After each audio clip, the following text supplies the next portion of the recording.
Hello, this is Juliana Raposo with the San Diego Bromeliad Society. For to start our year in 2025, we're gonna have once again Rodrigo Freitas from Brazil. Hello, Rodrigo. So we Olá. first heard from Rodrigo in 2023. At the time, he came to our attention for the captivating photos he was taking while on the job as a park ranger in Três Picos State Park in Nova Friburgo, Rio de Janeiro, Brazil. So we went out there for a visit, myself and some friends. Since then, Rodrigo was the recipient of our club's grant and he used the funds to update his photographic equipment. So in this presentation, you will see a fresh crop of material captured with the new lens. Uh, Not just bromeliads, but all the beautiful flora and fauna that also shares the space with them. And we are very glad to have Rodrigo again. Thank you, Rodrigo. We can get started. Obrigado, Juliana. Olá a todos da Sociedade Bromélia de San Diego. Para mim é uma alegria estar aqui mais uma vez, né? Quanto mais sobre esse motivo, né? Que é para mostrar para vocês as minhas fotografias, né? Que eu fiz com a aquisição da lente macro, né? Que só consegui comprar graças à bolsa que a Sociedade de Bromélias me presenteou. Então, hoje nós vamos ver um pouquinho do meu trabalho fotográfico, né? Que inclui as bromélias, mas não está restrito somente a elas, né? A minha pesquisa, o meu trabalho de pesquisa é inventariar todas as plantas não lenhosas daqui da minha região, principalmente, né, com enfoque especial às plantas de montanha. E a gente vai ver aqui um pouquinho o apanhado que eu fiz dessas fotografias, né, que eu consegui fazer depois da compra da lente macro, graças ao recurso, né, da Bolsa da Sociedade de Bromélias. Vamos lá, então. Vamos lá.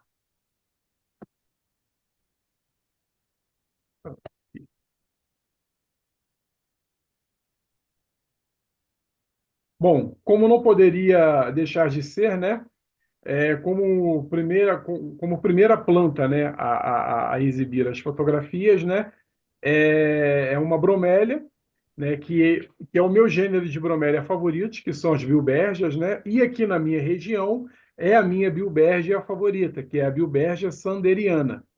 Então, graças à lente macro, a gente pode ver nos detalhes, né, da haste floral, flores, detalhes bem definidos, né, tanto das sépalas dali das nossas anteras, né, das partes reprodutivas da flor, da qualidade da cor também das cores, da qualidade da definição da fotografia, né, que isso me trouxe até um problema bom de ser resolvido, mas me trouxe um problema, né? Como eu estava dizendo para a Juliana, né, eu já estava mais ou menos com 90% do meu livro, né, definido, mas depois que eu adquiri essa lente macro, né, com os recursos da sociedade, eu vi que a qualidade era tão superior que eu tive que dispensar a maioria das fotos que eu já tinha separado e tentar refazer essas fotos das plantas, das flores na natureza, porque o nível de qualidade do livro ia acabar ficando muito superior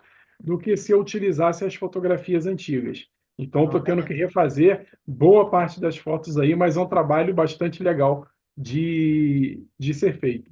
Então, como esse livro primeira vai ser planta bom. aqui, isso. Vamos ver, né? Espero que sim. Inicialmente, eu vou separar 150 plantas, Juliana. Então, vai ser um livro com 150 plantas, Uhum. né? De preferencialmente plantas com flores, né? Porque eu pretendo fazer um guia florístico, eu não pretendo fazer um livro voltado para botânico. É claro que botânico vai poder utilizar, porque vai ter todas as identificações científicas das plantas, né? Os dados científicos das plantas, mas eu pretendo ele criar um livro mais voltado para o público não científico, né? Para tentar conquistar esse público não científico e levar conhecimento a eles também, né? Das Uhum. belezas que eles têm na região deles, na nossa região aqui, e que a maioria das pessoas, infelizmente, não conhece. Sim. Como segunda planta, né? É uma plantinha bastante especial para mim essa, por quê? Essa begônia, né, Begônia friburguensis, ela já não havia registro dela oficial na natureza desde 1974. Uau. Então, para a ciência, ela já era uma planta extinta, já era considerada uma planta extinta. E, para minha felicidade, eu consegui encontrar essa planta em uma região da Serra de Cachoeiras de Macacu, né? E com a lente macro, como vocês podem ver, eu consegui pegar detalhes muito específicos da flor, que na época que eu redescobri essa planta, né? Reencontrei essa planta, eu nem sonhava que esses detalhes, as flores tinham esse nível de detalhe. Por exemplo, como essa parte pilosinha aí, né? Nesse órgão reprodutivo dela. Com a Uhum. minha outra câmera e com o celular, com as fotos antigas, eles apareciam lisos. Esse detalhe aparecia liso. E com a lente macro eu percebi, pude perceber que, na verdade, eles têm esses pelinhos aí, é todo pilosa, né? Uhum. Essa parte reprodutiva. O que eu fiquei bastante impressionado. Então a gente pode ver pela qualidade aí das fotografias o ganho de qualidade que eu consegui, né, através do uso da lente macro. Então, essa plantinha é uma plantinha bastante legal. Incrível. Uma outra planta também que eu gosto bastante é essa plantinha, né, Astroemeria isabeliana. Né? No site do Reflora, ela já está como uma planta nativa, né? Mas em pesquisas em outros sites também da área, eu descobri que ela, na verdade, é uma planta naturalizada. Não se sabe ao certo de qual a origem dela, se é do leste europeu, se é daquele norte da África, mas enfim, hoje ela já se encontra naturalizada na Mata Atlântica Ah, ela então não e é nem do Brasil, ela veio de não é nem do fora. Brasil. Isso, é de fora, é de fora.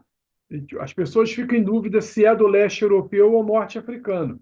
Mas, enfim, né? Hoje ela já se encontra assim, em áreas muito remotas, como essa área que eu acabei fazendo a fotografia, né? Ela está dentro de uma unidade de conservação a 2.100 metros de altitude, né? Numa área que até pouco tempo atrás a gente não tinha muita visitação humana, né? Então, assim, a gente fica pensando até como essa plantinha foi parar lá. De repente, algum ah, pássaro migratório possa ter levado ela, né? Ou algum inseto migratório possa ter depositado as sementinhas dela lá. E só sei que ela está muito bem distribuída na área hoje. E é uhum, uma planta com alto potencial paisagístico, porque é uma planta bonita, é uhum, uma planta cuja floração dela dura bastante, né? É uma planta muito resistente e uma planta muito bonita, né? Aliás, todas as plantas que eu escolhi para a apresentação, elas têm alto potencial paisagístico, tanto para jardins quanto para praças, paisagístico urbano, para praças, centros urbanos, né? E uhum. que, felizmente, a maioria das pessoas, a maioria dos responsáveis, né, pelo cultivo de plantas, acabam nem conhecendo. Então, essa aí é mais uma plantinha dessa aí.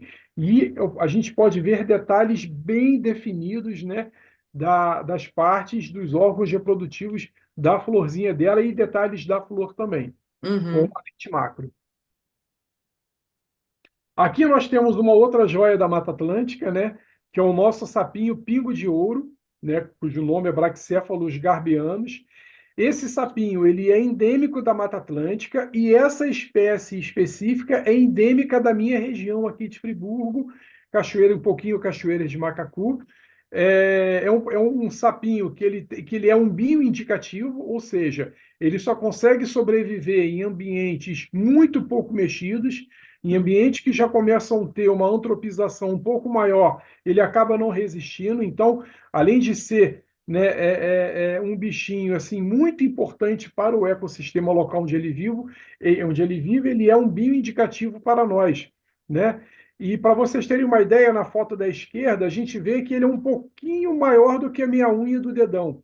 Né? Um Uhum. adulto dessa espécie, ele chega a ter no máximo 1 centímetro de tamanho, Uau. né? Entre 8 milímetros a 1 centímetro de tamanho apenas. Ele gosta de viver em áreas bastante úmidas, ele vive preferencialmente no folhiço da serrapilheira, da floresta, mas na época de reprodução ele escala os pequenos arbustos, árvorezinhas da floresta e começa a emitir vocalização, começa a cantar, atraindo as fêmeas, então, para se reproduzir. Dá para Então, ouvir o barulhinho dá para dele? ouvir. Se você estiver perto, você consegue ouvir. É bem Nossa. baixinho, mas você consegue ouvir, se você estiver perto dele. É muito legal, muito legal. E ele é um bichinho extremamente lento, né? Eu não sei se por conta do tamanho ou se por conta da fisiologia dele mesmo, ele é um bicho muito lento. Ele quase não pula, aliás. Ele Hum. anda, ele vai caminhando devagarinho na serrapilheira e só quando ele se sente muito ameaçado que ele dá uns pulinhos, mas são uns pulinhos muito pequenininhos também. É, ele não tem aquelas pernas musculosas que os Não sapos tem. têm, né? Ele é Isso, mais exatamente, magrinho. exatamente. Até a mãozinha dele e as perninhas, tá vendo? Na mãozinha ele tem somente dois dedinhos funcionais. Ele não Uau. tem nem os dedinhos comuns que a gente vê nos sapinhos. Ele vai Hum. ter dois dedinhos e três dedinhos só na parte de trás, nos pezinhos de trás. Mas é um bichinho muito bonito, muito Pô, especial. Aqui, como não poderia deixar de faltar, né, a plantinha que famoso. acabou recebendo o meu nome, que eu descobri lá em cima, no Parque Estadual de Três Picos, e acabou levando o meu nome, né?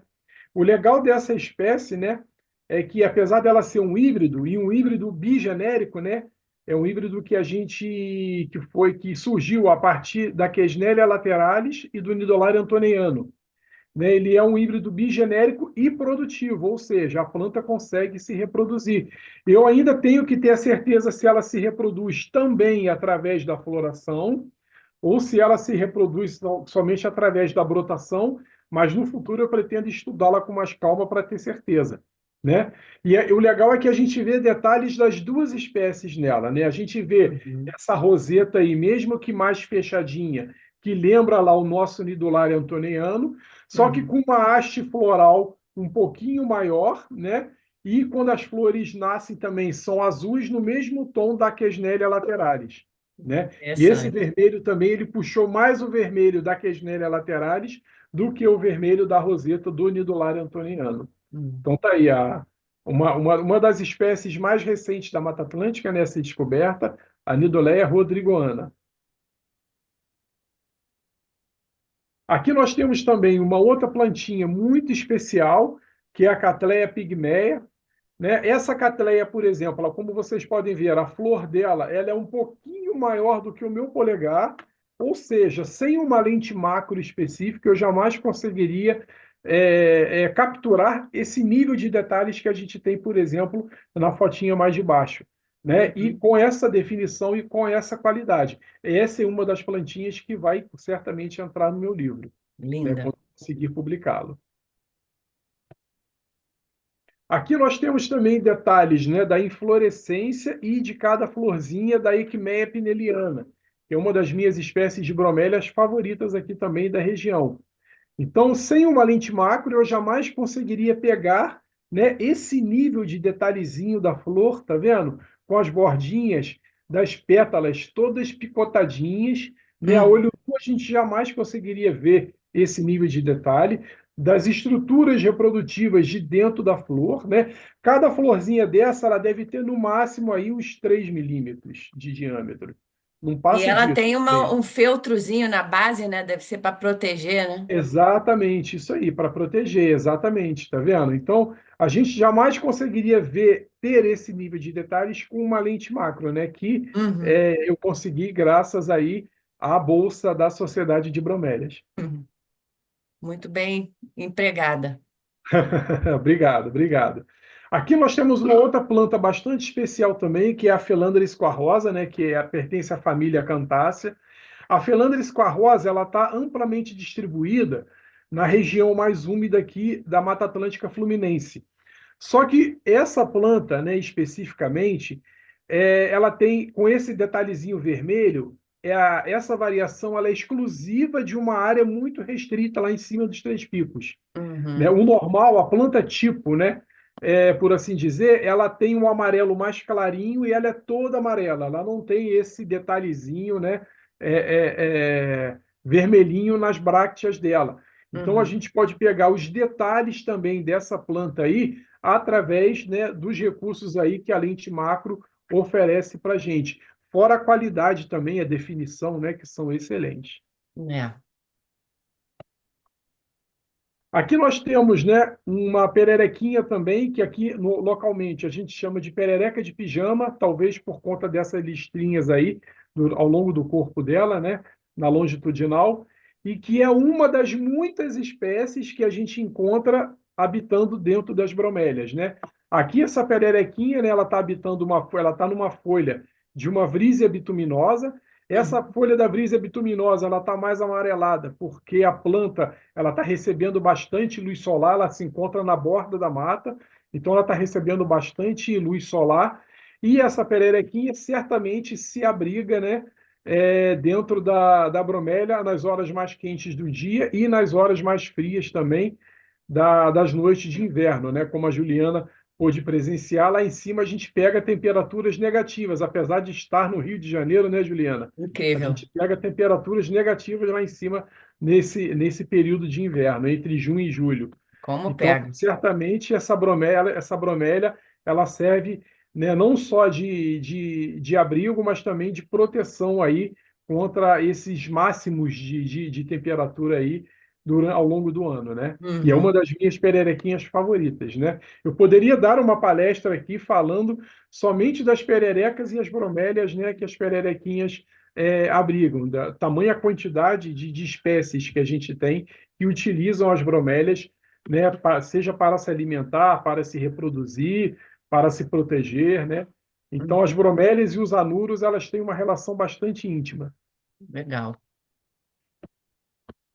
Aqui nós temos uma micro-orquídea, que essa micro-orquídea, para vocês terem uma noção, essa rosetinha que vocês estão vendo, ela vai ter no máximo aí 1 centímetro de diâmetro. Então dá para ter noção do tamanho dessas florezinhas dentro da roseta. Cada florzinha dessa, ela vai ter de 1 milímetro a 1,5 milímetros no máximo. Então é coisa Legal. que jamais a gente conseguiria ver, por exemplo, o nível de detalhe de cada florzinha que a gente está vendo aqui a olho nu se não fosse aí os recursos de uma lente macro, né? Com a Uhum. lente macro, a gente consegue pegar detalhes que a gente nem imagina que as plantas teriam, né? Como essa parte toda pilosinha também, peludinha, né? Da haste floral, das folhas, e até um pouquinho mesmo das pétalas da flor também. Então, a gente tem aí essa oportunidade de estar admirando, né? De forma assim, até mais profunda, né? Através dos recursos da lente macro. É minúscula. Muito pequenininha.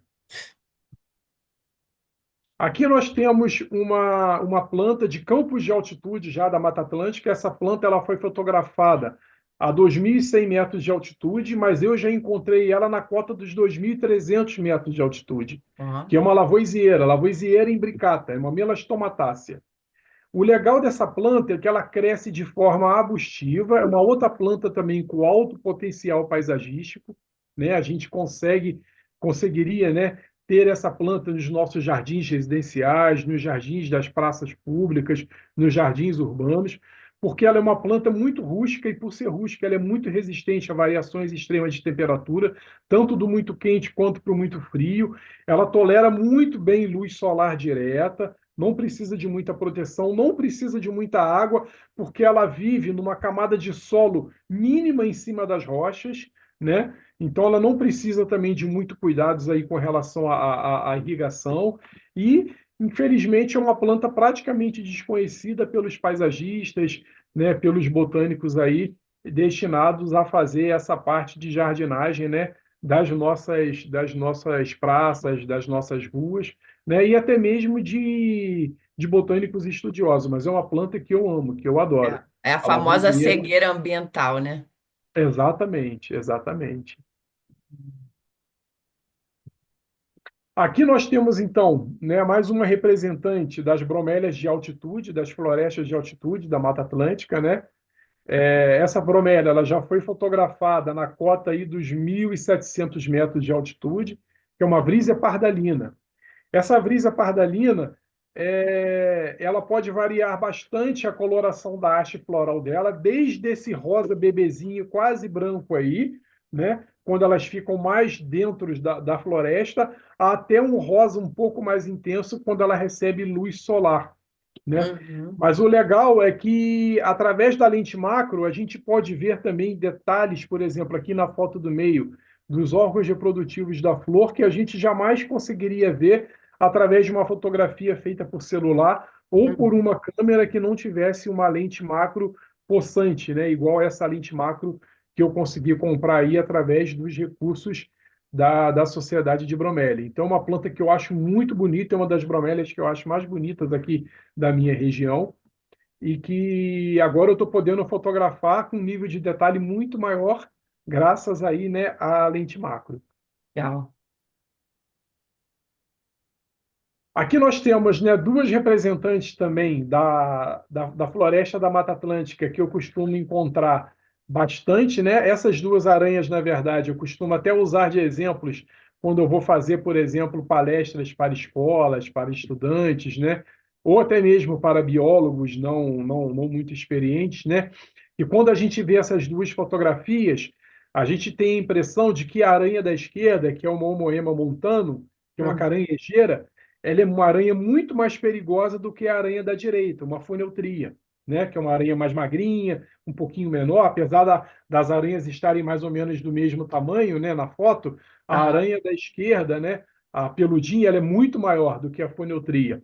Sei. Mas, na verdade, a aranha da direita ela oferece muito mais perigo para a gente do que a aranha da esquerda, do que a aranha peluda. A Hum. foneutria, ela está entre, se eu não me engano, ela é o top 3 das aranhas mais venenosas do mundo. Do mundo. Ai. Então, se você for picado por uma aranha dessa, você com certeza vai ter muito problema.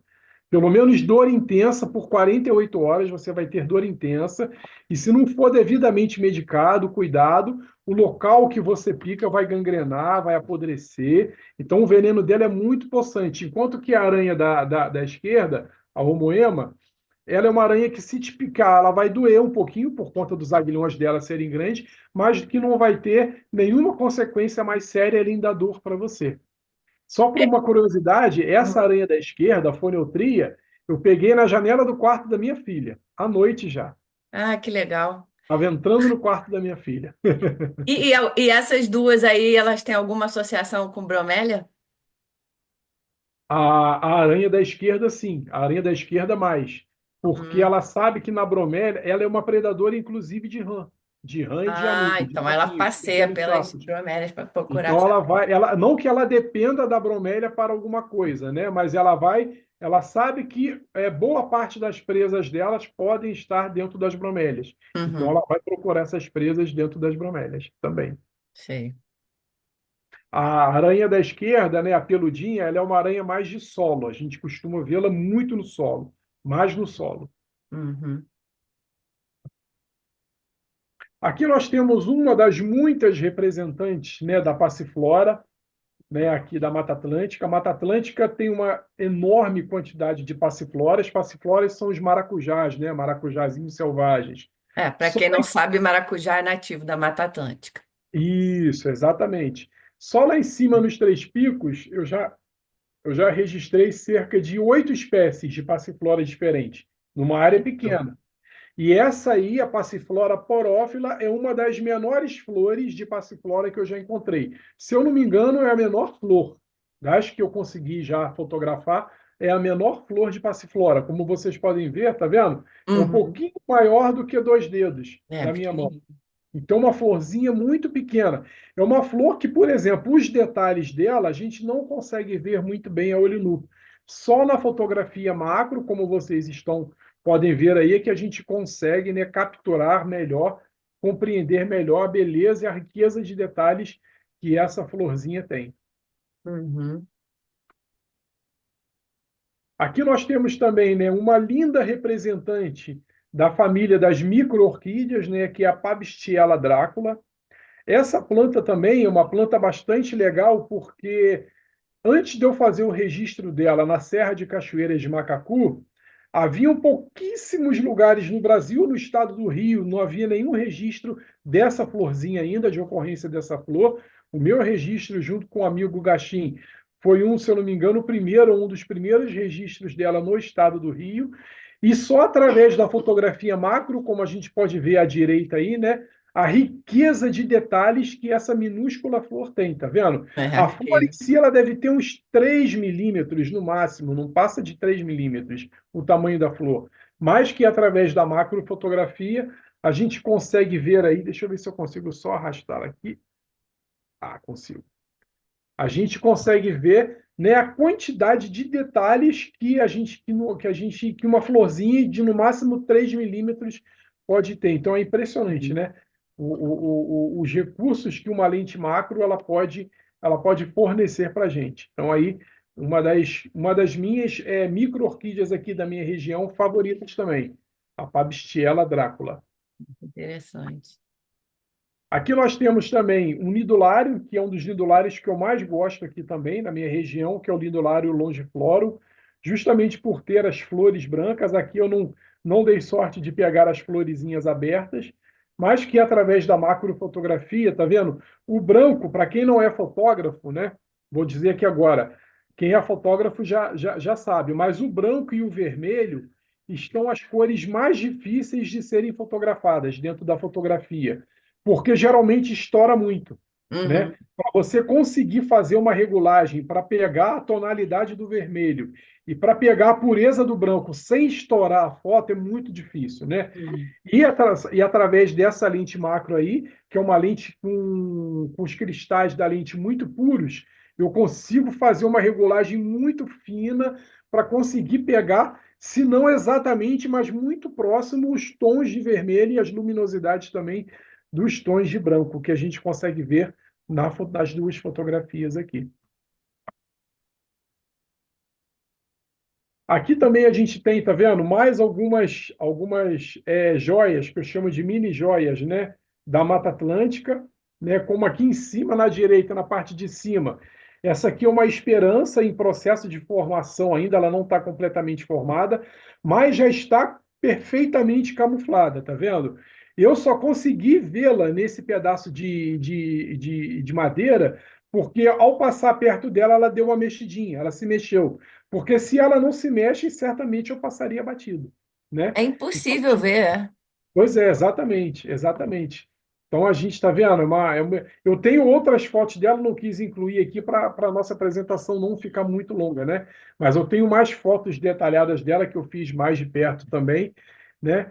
Aqui na foto do meio a gente tem um pequeno louva-a-deusinho, tá vendo? Menor do que minha Uhum. unha também que é um tipo de bichinho também que a gente não só consegue ver os detalhes através da macrofotografia, né? Sem a macrofotografia, a gente não conseguiria ver esse nível de detalhes que a gente está vendo aqui na fotografia. Você fica E andando com uma lupa, porque como é que você consegue ver esses bichos tão pequenos? então, Juliano, o que que acontece? Eu tenho o olho assim bastante treinado para justamente pegar os detalhes, né? A minha região aqui é uma região muito rica em micro-orquídea. Então, as micro-orquídeas, se você não tiver um olho muito acostumado, você passa batido, você nem vê. Então, Uhum. eu já tenho mais ou menos o olho acostumado a pegar os detalhes. Só que, assim, esses bichinhos, geralmente, quando a gente passa perto, eles se mexem. Aí, geralmente, eu pego pelo movimento. Sei. Quando eles se mexem, porque ao se mover, eles têm um movimento que é um movimento dissonante do movimento normal da floresta, do vento, né? Então eu consigo pegar geralmente quando eles se mexem. E por estar mais treinado também, estar com o olho mais treinado também, já nos detalhezinhos, né? Mas o mais impressionante é essa aranhazinha que a gente tem aqui. Para você ter uma ideia, o corpo dessa aranha, ela deve ter no máximo uns 3 milímetros. Agora, se a gente reparar, tem uma larvazinha de vespa agarrada nela. Você conseguiu ver? Ah, é daquelas que vai comer a aranha? Que vai comer a aranha. Essa Ai, aranha ela está pobrezinha. condenada, ela já estava condenada ali. Essa larva de vespa, Juliana, ela tem, se ela tem aí um meio milímetro de comprimento, é muito. É muito Uau. pequeno. É muito pequeno. Né? O corpo da aranha inteiro tinha uns 3 milímetros. Então, Hum. essa aranha, essa larvinha, eu acho que ela não chega a 1 milímetro de comprimento, né? Inclusive, a aranha eu consegui ver na hora, dentro da floresta. Mas a larva eu só consegui ver em casa depois que eu passei as fotos para o computador e vi as fotos já ampliadas. No, Entendo. no ao vivo lá, eu não tinha conseguido ver essa larva. Só consegui vê-la em casa. Olha só que loucura, né? É. Muito legal, né? Uhum. Aí, aqui a gente tem uma outra micro-orquídea também, endêmica das regiões mais altas, que é uma micro-orquídea que eu acho muito bonita, que é uma Lankesterella ceracifolia. Então, olha só, esse nível de detalhes que a gente está conseguindo ver, né, a gente só consegue através aí da macrofotografia. De Uhum. perto, a gente não consegue nem de longe ter esse nível de detalhes, né, que a gente consegue ver aí através de uma lente macro. Então, É. muito legal, assim, o ganho que o meu trabalho, não só no registro fotográfico das bromélias, né, mas como um todo, o meu trabalho como um todo, teve, né, através de conseguir pegar, por exemplo, detalhes de flores, de plantas que eu não conseguia pegar, e da qualidade fotográfica também foi assim, teve um aumento exponencial através dessa lente macro que eu consegui comprar, graças à bolsa aí da sociedade. E aqui também a gente tem uma outra bilberja daqui da minha região, que é a minha segunda bilbergia favorita, né? Depois da Sanderiana, que é a bilbergia vitata, né? Que é uma bilbergia também muito linda, que eu acho muito linda, a floração também muito linda, e através da lente macro a gente consegue pegar ali detalhes das anteras, dos órgãos reprodutivos dela, tá vendo? Que a Uhum. gente não consegue ver geralmente a olho nu, a gente não consegue entender a riqueza de detalhes que é essas flores aí das bilberjas, né? Que para mim É, estão entre as flores mais bonitas de todas as bromélias, as flores das bilberjas. sim. E como nem tudo é bonito, né? Infelizmente, né, Hum, Juliana? é. Eu vou aqui encerrar aqui a nossa apresentação falando sobre uma coisa muito triste que infelizmente, né, acontece, que são os incêndios florestais, né? Em 2024, né, eu como guarda-parque, eu tive que combater vários incêndios florestais aqui na minha região. Então, essa foto aqui de cima da direita e a de baixo de tudo da esquerda, né, são fotos do Morro do Gato, que está nas bordas do Parque Estadual dos Três Picos. A gente combateu esse incêndio, Juliana, para você ter uma noção, 5 dias seguidos para a gente conseguir debelar ele, para a gente conseguir extinguir esse incêndio. Foi numa época assim que estava tudo muito seco. Infelizmente, foi um balão vindo da região litorânea de Baixada do Rio de Janeiro, que caiu nessa região de mata que estava muito seca, e que, apesar da gente estar dentro do parque, e que nossa resposta direto ao combate não demorou 40 minutos, quando a gente chegou no local, o fogo já estava fora de controle. A gente só podia tentar não deixar ele avançar para a parte baixa, onde tinha as residências. A parte alta da montanha, infelizmente, já estava toda perdida. Ai, Como ai, vocês podem ver, muitas alcantareias ai. É. morreram, né? Alcantareias aí que já tinham mais de 5 anos agarradas no paredão, não conseguiram resistir, morreram muitas, boa parte das alcantareias morreram, fora todas as outras espécies de plantas e animais também que tinham no entorno da montanha que acabaram sendo afetados, como cobras, macacos. Aqui a gente tem até uma preguiça que foi completamente queimada também, tadinha, tá vendo? Na parte Aham. de baixo aqui a gente tem, né, eu acho que aqui na frente, ó, aqui embaixo a gente tem, consegue ver as alcantareias pegando fogo, as bromélias pegando fogo também, né, Aham. que infelizmente é uma coisa muito triste, né? A gente faz um trabalho de Infelizmente. educação ambiental, Juliana, muito forte, a gente já conseguiu, assim, converter muito caçador, né, muito coletor de planta, né, para a nossa causa ambiental, mas infelizmente ainda tem que ser feito um trabalho de educação ambiental muito grande para conseguir, né, educar e conseguir conscientizar ainda boa parte da população que infelizmente, né, parece que não conseguem dar valor a essa riqueza que a gente tem aqui, né? Que a gente aqui no Brasil nós temos a maior diversidade tanto de plantas quanto de animais do mundo, né? E a gente aqui, enquanto povo, eu digo enquanto povo, né? A gente não sabe dar valor a essa riqueza natural que a gente tem, É. infelizmente. E também eu acho que o cara que solta um balão lá na Baixada, ele não imagina que o balão vai voar até uma área de preservação ambiental e vai pegar fogo na floresta, né? Ô, Juliano, eu vou te falar, eles sabem que Sabe? podem cair sim, porque eles vão, a maior parte desses balões, eles têm GPS.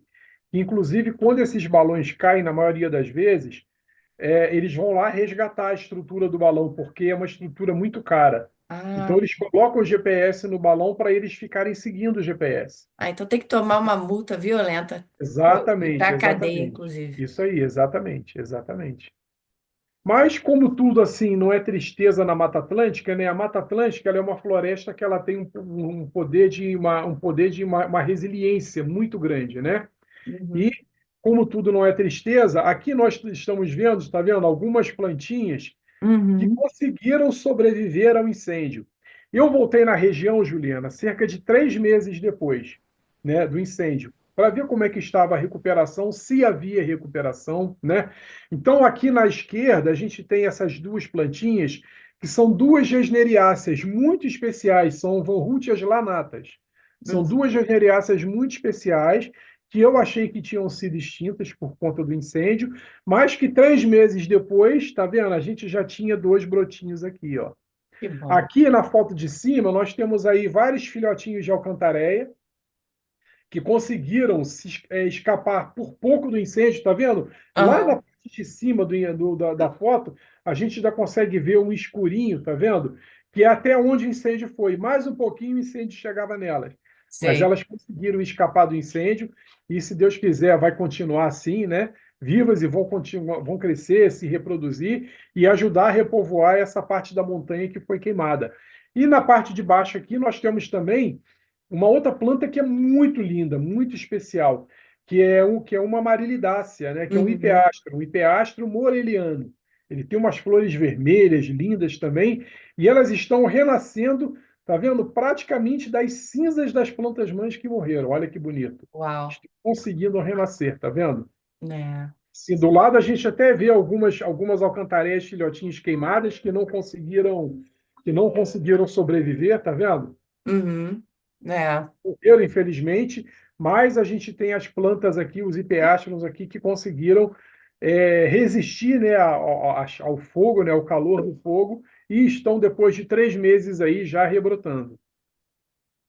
Bom. Com isso, Juliana, a gente encerra então a nossa apresentação. Espero que vocês tenham gostado da nossa apresentação, né? A gente abre agora aí para as perguntas, né? Caso alguém tenha alguma pergunta a fazer. E eu, mais uma vez, agradeço aí a Sociedade de Bromélias de San Diego pela bolsa.